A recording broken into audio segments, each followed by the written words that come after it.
Hey guys, स्वागत है आप सभी का आपके अपने चैनल अपनी पाठशाला पर। और इस सेशन में मैं लेकर आया हूं आपके लिए पीईटी की सारी जानकारी, जिसमें हम बात करेंगे कि टीईटी के फॉर्म के बारे में, उसके सिलेबस के बारे में, और एक सबसे महत्वपूर्ण बात हम इसमें डिस्कस करेंगे कि कैसे आप बिना कोचिंग के जो है अपनी तैयारी कर सकते हैं। क्या बिना कोचिंग के तैयारी की जा सकती है? इस क्वेश्चन का हम हल खोजने की कोशिश करेंगे। तो पीईटी, जैसे कि आप लोगों को पता होगा, प्रीलिम्स एलिजिबिलिटी टेस्ट 2021 की घोषणा हो चुकी है, और जिसमें ऑनलाइन आवेदन जो है वो आज यानी 25 मई 2021 से, और 25 मई 2021 से ही उसका आवेदन शुल्क होगा। और जो इसकी अंतिम तिथि है वो 21 जून को इसकी अंतिम तिथि रखी गई है, जबकि 28 जून को जो है इसकी जो लास्ट डेट है वो संशोधन करने के लिए वो रखी गई है। ठीक है। और जो 21/6 है वो इसकी जो अंतिम तिथि है फीस जमा करने की, वो रखी गई है। तो ये डिटेल आपको पहले भी पता लग गई होंगी। चलिए अब थोड़ा सा विज्ञापन के बारे में जान लेते हैं। विज्ञापन में हमारा क्या क्या इम्पोर्टेंट है। तो विज्ञापन में एक चीज़ मैंने इम्पोर्टेंट आपको बता दी कि 26 मार्च 2021 को इसकी सूचना प्रसारित की गई थी, और 25 मई से ये फॉर्म स्टार्ट हो रहा है, और जबकि 21 जून को इसका क्या होगा, लास्ट होगा। ये बात आप लोग ध्यान रखें कि 21 जून 2021 से पहले 25 मई 2021 के बाद आप लोग इसका क्या कर सकते हैं, आवेदन कर सकते हैं। अब देखिए, प्रारंभिक परीक्षा में अनिवार्यता क्या होगी कि जो यूपी ट्रिपल एससी के अधीन जितनी भी वैकेंसी समूह गह की रहती हैं, और उसमें जो है जो पीईटी है यानी प्रीलिम्स आपका टेस्ट होगा, वो सबका समान कर दिया है। पीईटी के बारे में आप लोग सब जानते होंगे। ठीक है। और दो तरह के पद हैं, समूह ख और समूह ग के जो सीधी भर्ती वाले पद हैं, और उनसे जो है उनमें सब में ये काम आने वाला है। बात करें क्वालिफिकेशन की, एजुकेशन क्वालिफिकेशन जो है हाई स्कूल होनी चाहिए, उसके समकक्ष होना चाहिए, या इससे क्या होना चाहिए, ऊपर होना चाहिए। ठीक है। तो जिनका भी हाई स्कूल या इससे ऊपर है, और वो इस एग्ज़ाम को दे सकते हैं। और एग्ज़ाम देने के लिए आप लोग जो है, अगर किसी भी टेस्ट में जो शॉर्ट लिस्ट होंगे, तो किसी भी टेस्ट में अगर शारीरिक परीक्षा की आवश्यकता है, तो शारीरिक परीक्षा भी आप लोगों को क्या करनी होगी, देनी होगी। बात करें आयु सीमा की, तो आयु सीमा जो है आपकी 18 से और 40 वर्ष तक होनी चाहिए। यानी आपका जो जन्म है वो 1 जुलाई 1981 से बाद में, और 30 जून 2003 के बीच में आना चाहिए। 1 जुलाई 1981 से पहले जन्म ना हुआ हो, और 30 जून 2003 के बाद में जमा ना हुआ हो। ठीक है। ये बात आप लोगों को याद रखनी है। और आप लोगों को पता होगा कि जो खेल वाले हैं उनके लिए 5, और जो भूतपूर्व सैनिक हैं उनके लिए 3 वर्ष, और जो जितनी भी मतलब इनकी आयु सीमा की छूट मिलती है, वो सभी इस एग्ज़ाम में भी आप लोगों को क्या होंगी, मिलेंगी। ठीक है। तो ये बात आप लोगों को याद रखनी है। आरक्षण का जो जैसा यूपी के एग्ज़ामों में होता है, वैसा ही आरक्षण जो है इसमें भी क्या होगा, यूज़ होगा। यानी SC ST और EWS वाला, और स्वतंत्रता संग्राम वाला, दिव्यांगजन वाला, भूतपूर्व सैनिक का, महिला का जो भी आरक्षण है, वो आपका वो पूरा का पूरा जो है लागू होगा। ये बात समझ में आई। तीसरी चीज़, जो आपका पाठ्यक्रम है यानी सिलेबस है, सिलेबस पहले ही आ चुका है। आप लोगों को पता होगा कि 100 क्वेश्चन 100 नंबर के हैं। ये बात आप लोगों को पता होगी, 100 क्वेश्चन 100 नंबर के आएंगे। ठीक है। आवेदन करने के लिए आप लोगों को पता होगा, सबसे पहले रजिस्ट्रेशन करना पड़ेगा, फिर आपको जो है फ़ोटो और सिग्नेचर जो है वो अपलोड करना पड़ेगा, फिर रिमेनिंग फार्म, और फिर उसके बाद फ़ी, और फ़ी के बाद जो है सबसे बाद में आपको क्या लेना पड़ेगा, एप्लीकेशन का प्रिंट आउट आपको लेना पड़ेगा। ठीक है। ये यहाँ पर दिया हुआ है कि सबसे पहले कैंडिडेट का रजिस्ट्रेशन करेंगे, उसके बाद जो है उसके बाद फ़ोटो और सिग्नेचर अपलोड होंगे। फ़ोटो और सिग्नेचर के बाद जो है शेष जो फॉर्म होगा वो भरा जाएगा। उसके बाद में जो है ये घोषणा दे रखी है, ये आप लोगों को क्या करनी है, भरनी है।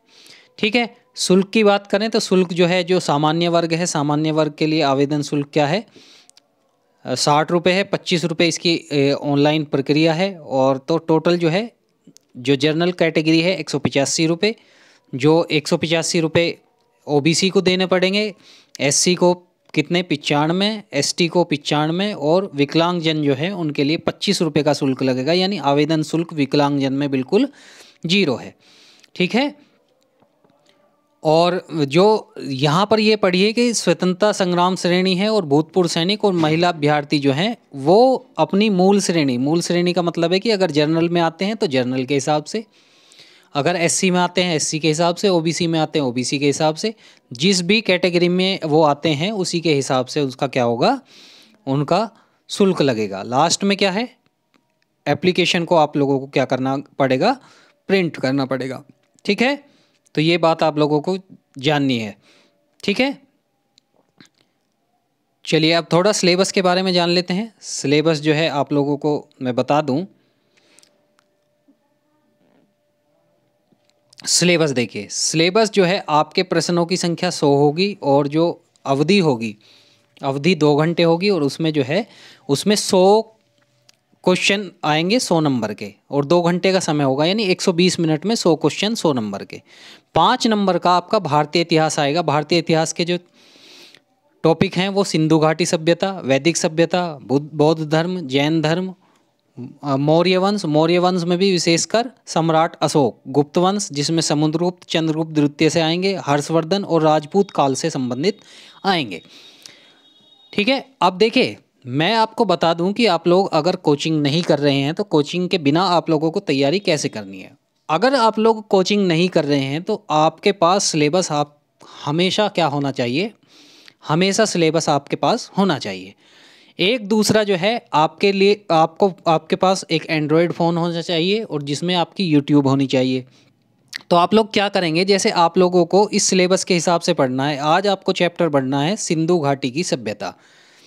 तो आप जो है यूट्यूब पर सर्च करेंगे तो बहुत सारी वीडियो आ जाएंगी जिसमें सिंधु घाटी सभ्यता से रिलेटेड क्वेश्चन होंगे। तो कोई ऐसी वीडियो देखिए जिसमें 3-4 घंटे का उन्होंने लेक्चर दे रखा हो, जिससे आप लोग जो है पूरी तरह से आपका तैयार कर सकें। ऐसी जब आपको वैदिक संस्कृति पढ़नी हो तो वैदिक संस्कृति जो है उसके हिसाब से कर सकते हैं। बौद्ध धर्म, जैन धर्म, यानी जो हमारे टॉपिक दिए हुए हैं सिलेबस के, उन्हीं को आप यूट्यूब पे सर्च करें और उनसे क्या बनाएं, नोट्स बनाएं। और एक बार नोट्स बनाने के बाद में जो उसे बार बार क्या करते रहें, आप रिवाइज करते रहें।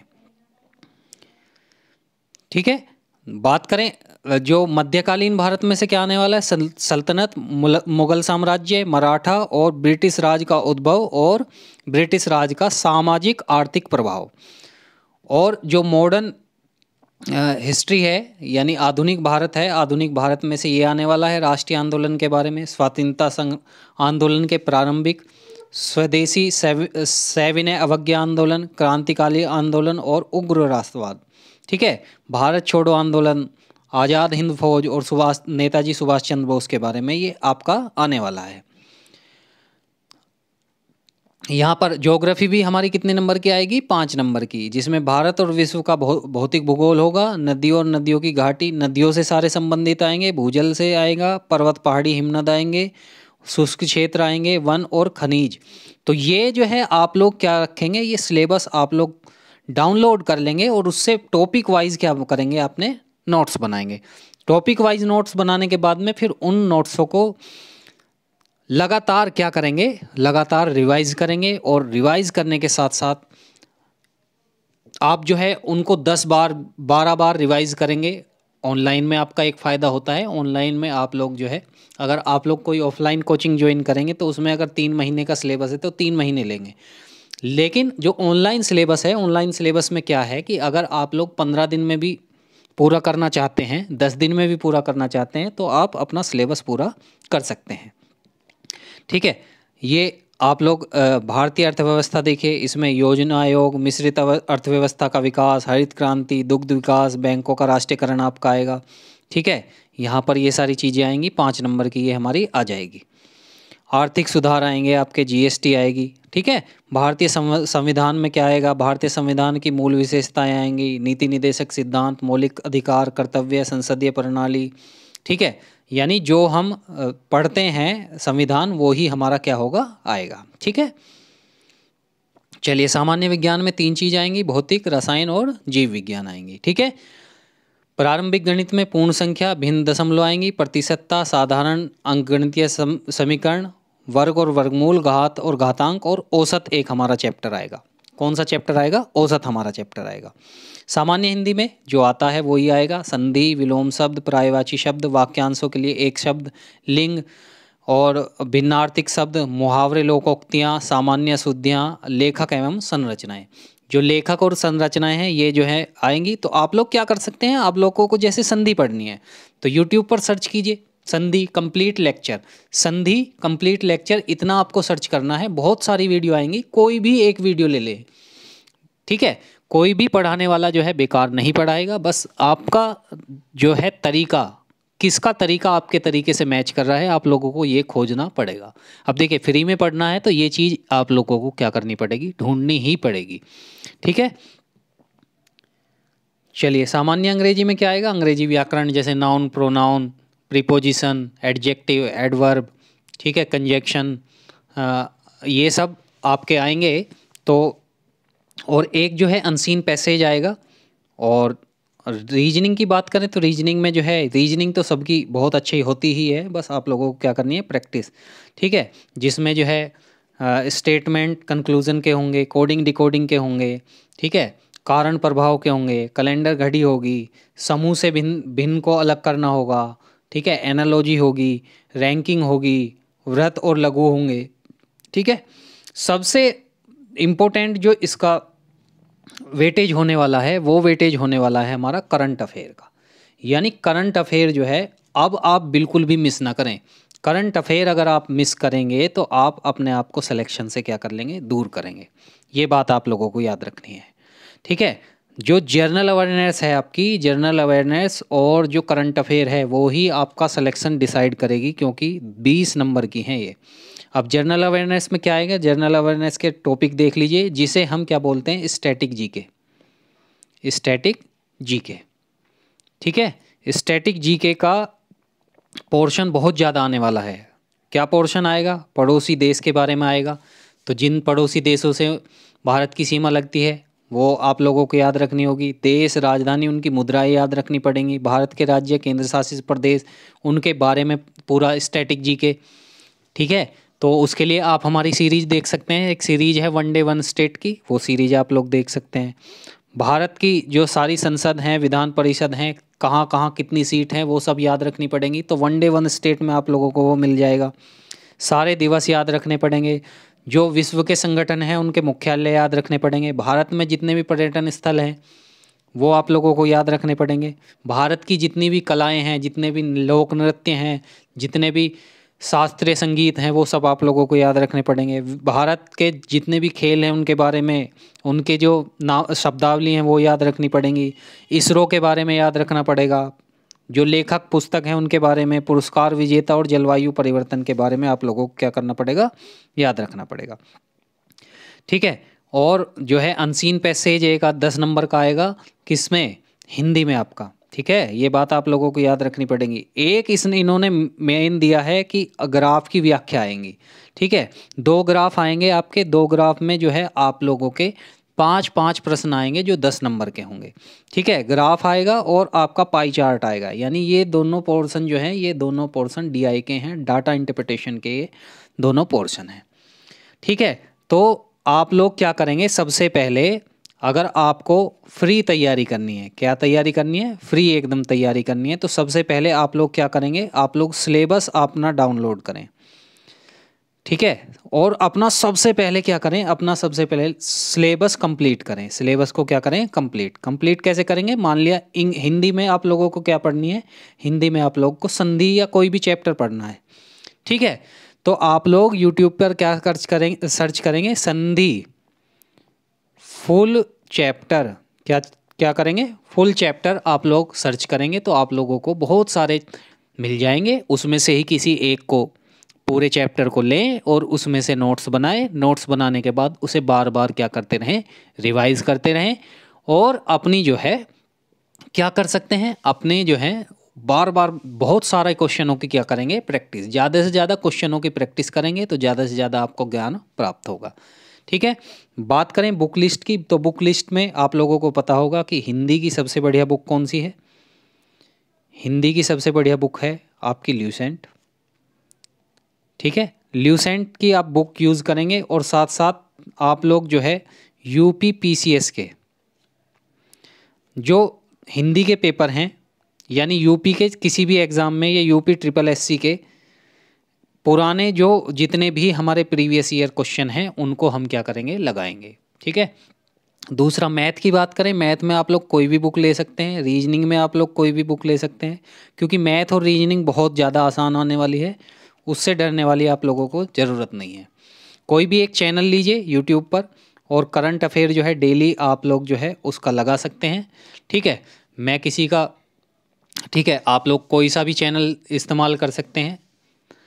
ठीक है, वो आपकी मर्जी है कि आप लोग किस चैनल को प्रीफर करते हैं, मैं यहाँ पर किसी का प्रमोशन नहीं करूँगा। ठीक है, तो आप कोई सा भी चैनल यूज़ कर सकते हैं। करंट अफेयर और स्टैटिक जीके,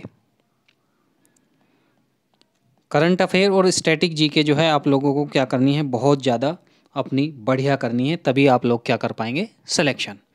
ठीक है, तो ये कुछ सजेशन थे मेरी तरफ से। अगर आपको वीडियो अच्छी लगी हो तो वीडियो को ज़रूर लाइक करें। वीडियो के बारे में कोई सुझाव हो तो कमेंट बॉक्स में ज़रूर कमेंट करें। और अपनी पाठशाला के चैनल से आप लोग किसी तरह की हेल्प चाहते हैं तो हेल्प भी आपकी पूरी होगी, कमेंट बॉक्स में ज़रूर कमेंट करें। तो इस वीडियो में इतना ही, मिलते हैं नेक्स्ट सेशन के साथ में, जिसमें हम यूपी ट्रिपल एससी के बारे में कल डिस्कस करेंगे कि बुक लिस्ट हमारी क्या होनी चाहिए, जिससे हम अपने जो है जो क्वेश्चंस हैं वो ज़्यादा से ज़्यादा कवर कर सकें। तो इस वीडियो में इतना ही, मिलते हैं नेक्स्ट सेशन के साथ, तब तक के लिए बहुत बहुत धन्यवाद।